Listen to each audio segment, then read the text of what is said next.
नमस्कार, मैं हूं प्रणव कुमार और आज मैं बात करने वाला हूं कि एम्प्लॉय फीडबैक होता क्या है और एम्प्लॉय को फीडबैक देने का सही तरीका क्या है।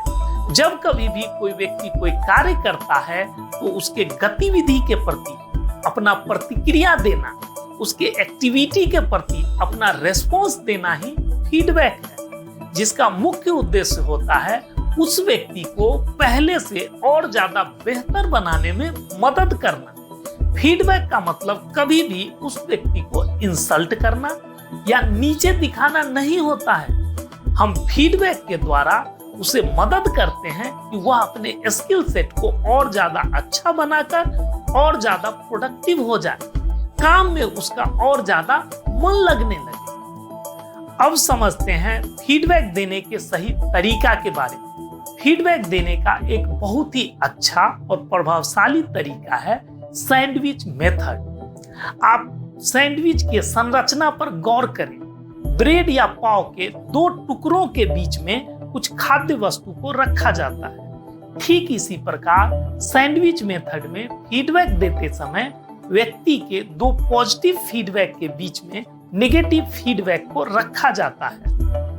मेन आइडिया यह है कि आप कॉम्प्लीमेंट, प्रेज या प्रोत्साहन के साथ बात प्रारंभ करें, फिर उस विषय पर बात करें जिसमें सुधार की आवश्यकता है और अंत में फिर प्रशंसा और प्रोत्साहन के साथ बात को समाप्त करें। इस तरह से जब आप किसी व्यक्ति से बात करते हैं तो नेगेटिव फीडबैक का असर कम होता है और वह व्यक्ति नेगेटिव फीडबैक को आसानी से स्वीकार कर लेता है।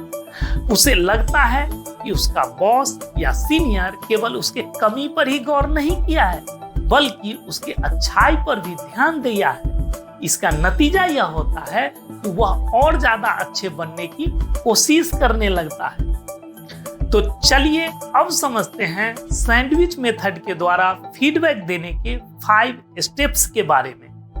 फीडबैक देने की प्रक्रिया का सबसे पहला स्टेप है एक्सप्लेन। जब कभी भी आप अपने एम्प्लॉय को फीडबैक देना प्रारंभ करें तो सबसे पहले यह एक्सप्लेन करें कि फीडबैक देने का मतलब उसका शिकायत करना या उसके ऊपर उंगली उठाना नहीं है, बल्कि फीडबैक देने का मतलब है उसे सुझाव देकर उसके इम्प्रूवमेंट में मदद करना। अगर आप पहले कभी फीडबैक देते समय यह ऑलरेडी एक्सप्लेन कर चुके हैं कि फीडबैक होता क्या है, फिर भी फीडबैक की प्रक्रिया को आरंभ करते समय इसे दोहराएं जरूर। उसे बताएं कि जैसा कि तुम्हें पता है कि फीडबैक का मतलब तुम्हारा शिकायत करना नहीं है, बल्कि तुम्हें और बेहतर बनाने में मदद करना है। फीडबैक क्या है एक्सप्लेन करने के बाद दूसरा स्टेप है पॉजिटिव रिमार्क्स।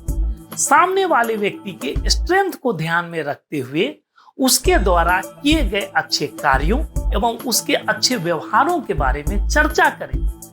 आप पॉजिटिव फीडबैक एवं पॉजिटिव रिमार्क्स को पहले से लिख कर रखें ताकि आप किसी पॉइंट को उस समय भूल नहीं जाए। फीडबैक देने का तीसरा स्टेप है एरिया ऑफ इम्प्रूवमेंट।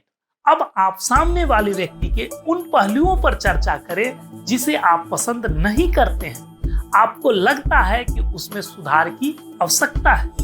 आप पूरे लॉजिक के साथ उसे समझाएं कि क्यों उसके काम में, काम करने के तरीका में या व्यवहार में सुधार की आवश्यकता है। फिर उसकी सहमति लें कि वह सुधार के लिए एग्री करता है या नहीं। अगर वह असहमति जताता है तो उसे अपनी बात रखने दें। उसका व्यू जानने के बाद उसे फिर से लॉजिक के साथ समझाएं कि क्यों सुधार की आवश्यकता है और इस सुधार के बाद उसे क्या बेनिफिट मिलेगा। जब सामने वाला व्यक्ति यह रियलाइज कर ले कि उसके अंदर सुधार की आवश्यकता है, तब आता है फीडबैक देने का चौथा स्टेप प्लान ऑफ एक्शन। जिस एरिया ऑफ इम्प्रूवमेंट के बारे में या जिस कमी को दूर करने के बारे में चर्चा हुई है, उस कमी को दूर करने के लिए एक्शन प्लान बनाना। सबसे पहले उसी व्यक्ति से पूछें कि इस कमी को दूर करने के लिए क्या किया जाना चाहिए। उसका व्यू जानने के बाद अपनी राय देते हुए एक एक्शन प्लान बना दे। एक्शन प्लान रेडी होने के बाद आता है फीडबैक प्रक्रिया का सबसे last step positive remarks with encouragement. बातचीत प्रारंभ करते समय आपने जो पॉजिटिव फीडबैक दिया था उसे दोहराते हुए इन सुधारों से होने वाले बेनिफिट पर चर्चा करें। आप उस व्यक्ति को विश्वास दिलाएं कि जिन मुद्दों पर अभी चर्चा हुई है, जिन इंप्रूवमेंट के बारे में हमने डिस्कस किया है, अगर उस पर वह काम कर ले तो वह और भी ज्यादा प्रोडक्टिव और इफेक्टिव हो जाएगा। अब इसी पॉजिटिव रिमार्क्स के साथ फीडबैक की प्रक्रिया को समाप्त कर दें। फिर एक सर्टेन इंटरवल के बाद मिलकर डिस्कस करें कि जो एक्शन पॉइंट हमने डिसाइड किया था उस पर क्या काम हुआ है और उसका स्टेटस क्या है। आज के वीडियो में हमने देखा कि फीडबैक का मतलब शिकायत करना नहीं है, बल्कि सामने वाले व्यक्ति के इम्प्रूवमेंट में मदद करना है। फीडबैक देने की प्रक्रिया में अब सबसे पहले सामने वाले व्यक्ति के अच्छाइयों पर चर्चा करें, उसके बाद उन पहलुओं पर बात करें जिसमें सुधार की आवश्यकता है, सुधार की प्रक्रिया का एक एक्शन प्लान बना दें और अंत में पॉजिटिव रिमार्क्स एंड इनकरेजमेंट के साथ मीटिंग को समाप्त करें। आज के लिए बस इतना ही, फिर मिलते हैं अगले वीडियो में एक नई जानकारी के साथ। तब तक के लिए इजाजत दीजिए। धन्यवाद।